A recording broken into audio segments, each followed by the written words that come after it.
This is our new product, Recessed Smart Switch.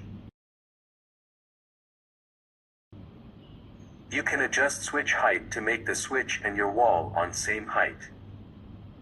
After install on wall, it's flush with wall, more elegant.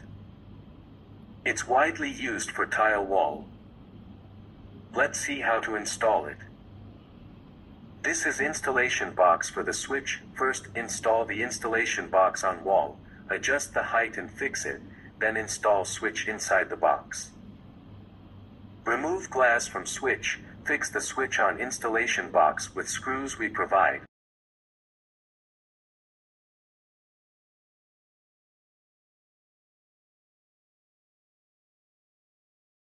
Cover the glass, then finish the installation.